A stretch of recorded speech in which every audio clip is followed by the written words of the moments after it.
My girlfriend just told me she's been cheating for 6 months, but here's why I'm not upset. My girlfriend Riley came home yesterday looking like she'd been crying for hours. Her mascara was smudged, her hands were shaking, and she had that look people get when they're about to confess something terrible. We need to talk, she said, sitting down across from me at our kitchen table. I've been seeing someone else for 6 months. His name is Jordan. He works at the gym I go to, and I'm so sorry. She braced herself for the explosion, for me to start yelling, throwing things, demanding to know every detail. Instead, I just looked at her calmly and said, "Thanks for telling me the truth." Her face went from guilty to confused in about 2 seconds. "That's it. You're not going to scream at me? Ask me why I did it?" "Nope," I said, taking a sip of my coffee like she just told me it might rain tomorrow. Here's what Riley didn't know. I'd hired a private investigator named Detective Williams 3 weeks earlier. Not because I suspected the cheating, though I had my suspicions. I hired him for something much more serious. For the past year and a half, money had been disappearing from my small business account. At first, it was small amounts, $50 here, $100 there. Easy to miss in the daily expenses, but then it got bigger. $500, $1,000, then chunks of $3,000 and $4,000 at a time. I run a small marketing consultancy that I built from nothing over 5 years. Every dollar matters when you're trying to grow.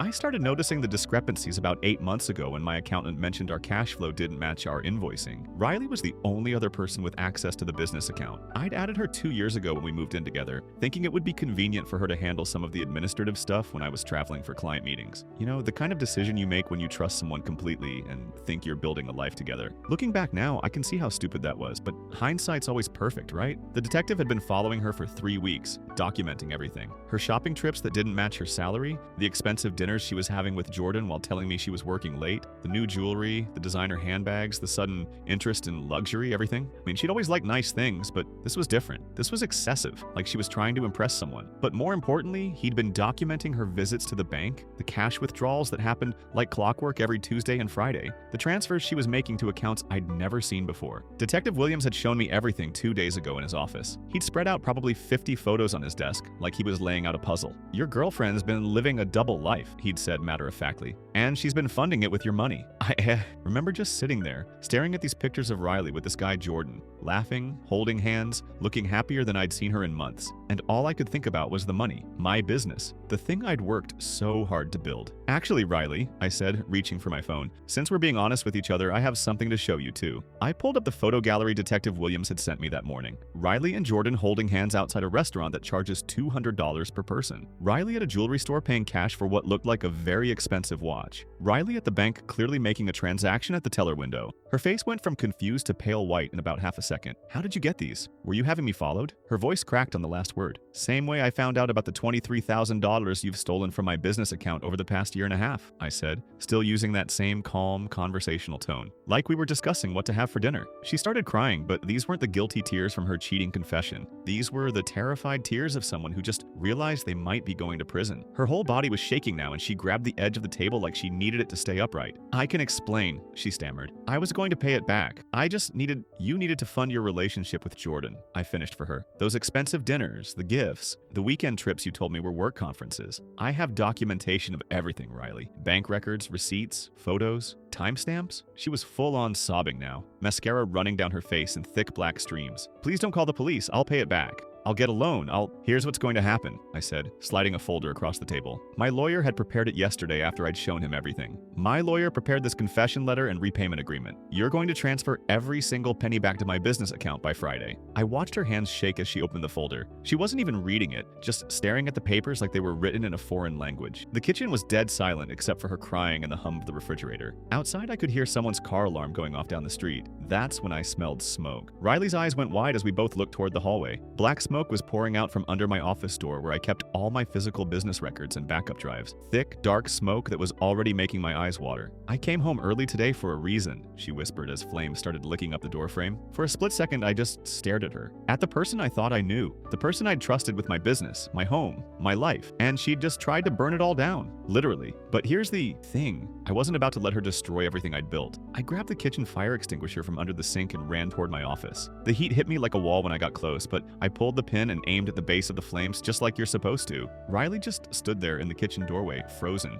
watching me put out the fire she'd started. It took maybe 2 minutes to knock down the flames, though it felt like an hour. White foam covered everything. My desk, my filing cabinets, the carpet. The whole hallway smelled like burned paper and chemicals. Once the smoke cleared enough to see, I turned back to Riley. She was still standing there, but now she looked almost hopeful, like maybe she'd succeeded in destroying the evidence against her. You know what's funny? I said, coughing a bit from the smoke. All my real business documents are stored in a fireproof safe at my accountant's office downtown. What you just burned were worthless decoy papers I planted after Detective Williams warned me you might try destroying evidence. The hope drained from her face so fast it was almost comical. What? Yeah, he's seen this kind of thing before apparently. Desperate people trying to burn evidence. So we set up a little test. I pulled out my phone, which I'd been recording with the whole time. And you failed spectacularly. You can't use that in court, she said, but her voice had no conviction in it. Actually, I can. This is a one-party consent state. I pulled up my contacts and called my accountant. Hey, it's me. Yeah, we need to freeze all the shared accounts immediately and initiate the fund recovery process. Riley just tried to destroy evidence by setting my office on fire. No, wait. Riley lunged for my phone, trying to grab it out of my hand. Please, Jordan will help me fix everything. He has money. He can pay you back. I stepped back easily, keeping the phone out of her reach. Jordan? The guy you've been cheating with? You really think he's going to help you? I'd already changed every lock in the apartment that morning before she came home. The new keys were in my pocket. I've already changed every lock in this apartment, Riley, and I've got the building manager on speed dial to escort you out permanently. You can't just kick me out. I live here. You're not on the lease. You never were. I pulled up another contact on my phone. Tony, yeah, it's me in 4B. I need you to come up here and escort someone out of the building, permanently. Riley's face went from angry to desperate. Please, just give me a chance to explain everything. Jordan and I, we're in love. He understands me in a way you never did. This money, it was for us, for our future together. Your future together? I almost laughed. Riley, you don't know anything about this guy, do you? 3 hours later, my phone rang. Unknown number. I almost didn't answer, but something made me pick up. Is this Riley's boyfriend? Well, ex-boyfriend? The voice was male, nervous. Who's asking? It's Jordan, from the gym. Look, man, we need to meet. There's stuff you need to know about Riley. Stuff I need to tell someone before this gets even more out of control. We met at a coffee shop about 20 minutes from my apartment. Jordan was exactly what I expected. Muscular, fake tan, the kind of guy who probably takes shirtless mirror selfies. He looked uncomfortable as hell, kept looking around like someone might see us. So, you're the guy she was stealing from to buy me stuff, he said, not even trying to ease into it. That's one way to put it. He pulled out his phone and started showing me texts. Look, I need you to know something. I'm married. My wife's 7 months pregnant. Riley knows this. She's always known this. I scrolled through the messages. Riley had been threatening to expose the affair to Jordan's wife unless he kept accepting her expensive gifts. There were dozens of texts. If you don't let me buy you that watch, I'll tell Ashley everything. You better appreciate this dinner I'm paying for, or your wife gets screenshots. It was essentially blackmail. She's been paying for my personal training certification courses at the gym, Jordan continued, running his hand through his hair. $8,000 total. I thought she was just rich or something, you know? She kept telling me she was embezzling from a rich ex-boyfriend's trust fund to fund our relationship. Made it sound like some kind of Robin Hood thing, stealing from someone who wouldn't even notice. Can I record this? I asked. Yeah, man, please do. I need someone to know the truth in case she tries to pin this all on me. So I recorded everything. Jordan admitting he was married, Jordan explaining how Riley had been blackmailing him, Jordan showing me receipts for the courses she'd paid for. The gym manager had already confirmed that Riley had been introducing herself to staff as Jordan's fiancé, talking about their wedding plans like it was all real. She's been planning a wedding? I asked. Dude, she's got a Pinterest board. She showed it to me once. Venues, dresses, the whole thing. I thought she was joking, but she was dead serious. She kept saying that once you were out of the picture, we could be together for real. That's when I started to realize she was actually crazy. When I got back to my apartment that night, I sat in my car for a while, just processing everything. Riley wasn't just a cheater and a thief. She was delusional. She'd built this entire fantasy life with Jordan, and she was using my money to make it real. The next morning, I was at my office early, trying to get work done despite everything. I run a small operation, just me and 3 employees working out of a shared office space downtown. Around 9, our receptionist buzzed me. There's someone here causing a scene in the lobby. Says she's your girlfriend? I grabbed my laptop and headed out. Riley was there, and she'd clearly been up all night. Her hair was a mess. She was wearing the same clothes from yesterday, and she was crying hysterically. You ruined my life, she screamed when she saw me. You had no right to freeze those accounts. That money was as much mine as yours. My boss came out of his office, along with half the people on our floor. Riley didn't even notice or didn't care. He's been abusive and controlling our entire relationship, she yelled to anyone who would listen. He tracks my phone. He won't let me have my own money. He threatened me. Riley, you need to leave, I said calmly. I'm not going anywhere until someone listens to me. This man is dangerous. That's when I opened my laptop. I'd queued up the security footage from our apartment, the part where she starts the fire. I also had Detective Williams' full documentation ready to go. I turned the screen toward my boss and our HR manager. "This is apartment security footage from yesterday," I said. "That's Riley deliberately setting fire to my office to destroy evidence of embezzlement. I also have 3 weeks of documented surveillance showing her affair and the theft of $23,000 from my business account." Riley's face went white as the video played. You could clearly see her opening my office door, crumpling up papers, and using my lighter to set them on fire, then walking away while smoke poured out. "That's taken out of context," she shrieked. "He's editing that to make me look bad." My boss held up a hand. "I think you need to leave, miss, now." "I'm pregnant," Riley suddenly screamed. "I'm pregnant with Jordan's baby, and he's trying to ruin my life because he can't handle that I found someone better." The office went dead silent. Everyone was staring now. I pulled up another file on my laptop. "These are Riley's medical records from 3 months ago when she used my insurance," I said, showing them to my boss. "She got an IUD inserted specifically to prevent pregnancy. I also got tested this morning." I pulled up the results on my phone. "Clean bill of health. She's lying about the pregnancy." "Security!" my boss called out. "Please escort this woman from the building and don't allow her back in." As 2 security guards approached Riley, she completely lost it. "You're all going to regret this. Jordan will back me up. He'll tell everyone the truth about what you did to me." But Jordan wasn't going to back her up, because Jordan's wife had called me the night before. "Hi, you don't know me," Ashley had said when I answered. "But I think you're dating the woman who's been sleeping with my husband." "Her name's Riley?" "Was dating. It's complicated." "Well, it just got more complicated. She's sitting in her car outside my house right now, taking photos through our windows. I can see her from my living room. Should I call the police?" "Don't call the police yet," I said, already grabbing my keys. "Give me 20 minutes. I'll come handle this." When I got to Jordan's house, Riley was sitting in her car with her phone pointed at the living room window. I parked behind her, blocking her in, and walked up to Ashley's front door. Ashley was younger than I expected, probably mid-20s, with a very visible baby bump. She looked exhausted. "Thank you for coming," she said. "Jordan's at work. He has no idea she's here." "Has she been here before?" "This is the 3rd time this week. The first time I didn't realize who she was. The second time I confronted her and she told me I was delusional and that Jordan was leaving me for her." I showed Ashley everything. The detective's report, the bank statements, the text where Riley had been blackmailing Jordan, the gym manager's statement about Riley claiming to be Jordan's fiancé. Ashley sat on her couch, scrolling through everything while Riley sat outside in her car, probably watching us through the window. "I can't believe this," Ashley whispered. "Jordan told me he ended it months ago. He swore it was over. According to these texts, she threatened to expose him if he didn't keep seeing her. It looks like he was trying to manage the situation without you finding out." "That idiot." Ashley looked up at me with tears in her eyes. "We're about to have a baby, our first baby, and he brought this psycho into our lives." We sat there for a while talking, comparing notes. Riley had told Jordan I was abusive. She told me Jordan was single and in love with her. She'd apparently told her parents I was controlling and wouldn't let her spend money. Everything was a lie designed to create the narrative she wanted. Finally, Ashley stood up and walked to her window. She looked directly at Riley's car and held up her phone, showing Riley that she was looking at all the evidence. The blackmail texts, the wedding Pinterest board, everything. Riley's car started up and screeched away from the curb so fast she almost hit a mailbox. My phone rang within minutes. It was Riley's mom. "What the hell did you do to my daughter?" she demanded. "She just called me crying, saying you've turned everyone against her and you're trying to get her arrested. Mrs. Chen, I'm going to send you something. Please look at it before you call me back." I sent Riley's parents the complete detective report, every bank statement showing the theft, every time-stamped photo of her with Jordan, the security footage of her starting the fire, the gym manager statement, Jordan's recording, all of it. 2 hours later, Riley's dad called me back. "We're so sorry," he said, and I could hear the shame in his voice. "We had no idea. We thought you were the problem. Riley's been telling us for months that you were controlling her money and isolating her from friends. She's been stealing from my business, sir. Over $23,000. We know. We just saw everything. We told her we need to see her right now, and when she got here, we showed her what you sent us." He paused. "We've kicked her out. She's not welcome in our home until she makes this right. We're selling her childhood bedroom furniture to help repay what she stole. It's not much, but it's a start. We didn't raise a thief." "I appreciate that, Mr. Chen. There's something else you should know," he added. "We just got a call from our credit card company. Riley's been using our cards too. She's got us $8,000 in debt buying things for this Jordan person. We had no idea." That night, I was going through my credit report, just being thorough, when I noticed something weird. There were 3 credit cards I didn't recognize, all opened within the past 14 months. Total balance of about 15 grand. I called the credit companies one by one. Every single card had been opened using my information, but with Riley's phone number and her work address as the billing address. She'd been intercepting the mail and making minimum payments, so I'd never notice. "Do you have proof you didn't open these accounts?" the credit company representative asked. "I was in Seattle on business when this card was supposedly activated in New York. I have hotel receipts, plane tickets, meeting confirmations with timestamps. I filed fraud reports with every credit company. They reversed all the charges and flagged Riley's information in their systems. One representative told me this kind of identity theft usually results in charges, especially with this much evidence. You should file a police report, she said. Even if you don't want to prosecute, you need this on record.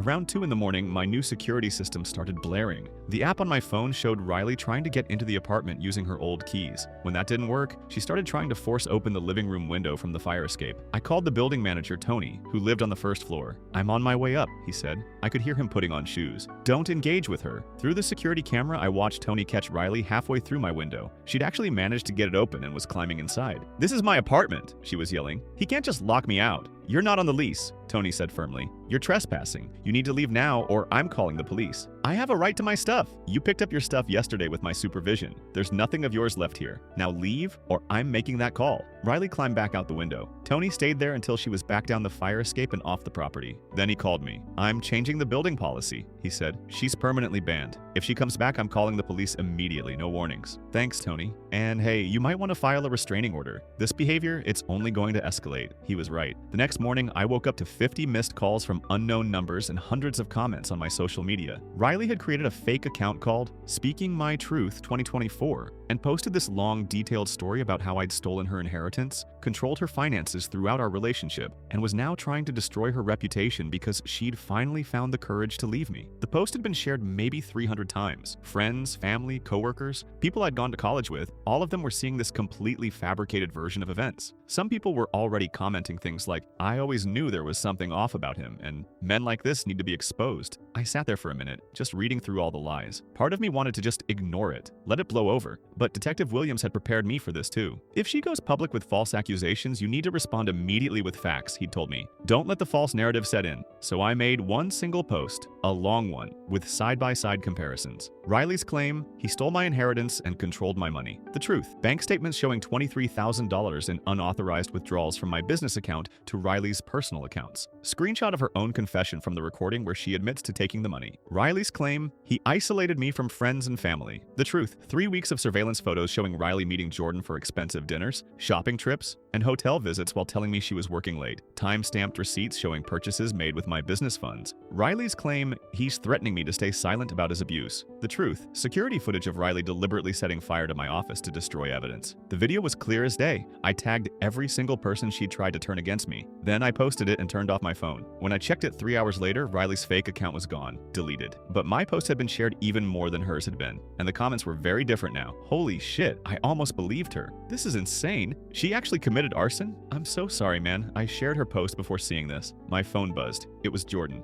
Dude, Riley just showed up at my new apartment, he said. He sounded panicked. She's begging me to lie to everyone. She wants me to say we planned to scam you together from the start, that it was all my idea and she was just going along with it. Are you recording this? Yeah, I started recording the second I opened the door. She's offering to split any money we can get if I back up her story. She's saying we can claim you were abusive to both of us and sue you. Send me that recording. Already done. And I'm blocking her on everything after this. I told Ashley everything, the whole truth this time. We're probably getting divorced, but at least she knows I was trying to end it. This Riley girl is legitimately scary, man. The recording was even worse than I expected. Riley's voice was desperate, pleading. We can get money out of this, Jordan. We can make him pay for what he did to us. All you have to do is say it was your idea to take the money. Say you manipulated me. Say you were the one who wanted to burn the evidence. I'll back you up and we split whatever we get. Riley, you need to leave. This is over. It's not over. We're in this together. You owe me, Jordan. I gave you everything. I gave up my entire relationship for you. You gave me things I never asked for using stolen money. You threatened my marriage. My wife is pregnant, Riley.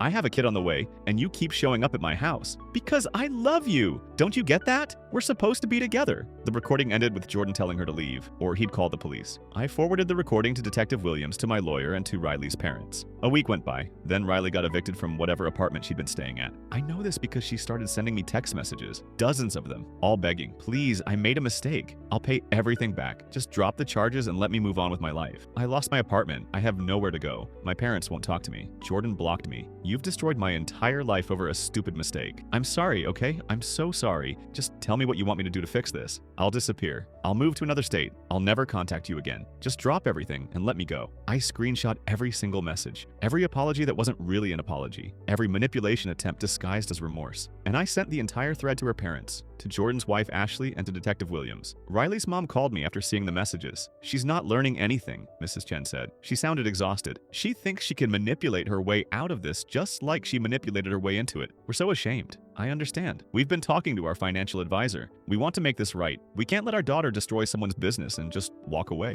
2 days later, my bank sent me a notification. $23,000 had been deposited into my business account. The payment came from Riley's parents' emergency savings fund. Along with the transfer, there was a scanned, handwritten letter. "Dear Nick, we cannot express how deeply sorry we are for our daughter's actions. The Riley who stole from you, who lied to everyone, who destroyed property and committed fraud is not the daughter we thought we raised, but clearly she is who she chose to become. We are using our emergency savings to repay what she stole. It's our responsibility as her parents to make this right, even though she should be the one facing these consequences. We've told Riley that we will not help her with legal fees if you decide to press charges. We will not house her or support her until she takes real accountability for what she's done. We hope this repayment helps you rebuild what she tried to destroy. Your business deserves to thrive, and we are horrified that our daughter tried to burn it down literally and figuratively. We are so very sorry. Peter and Linda Chen." I sat there staring at my bank account. The money was back. All of it. My business was whole again. Then my phone buzzed with a voice message from Riley. I almost didn't listen to it, but something made me hit play. "You did this," she screamed into the phone.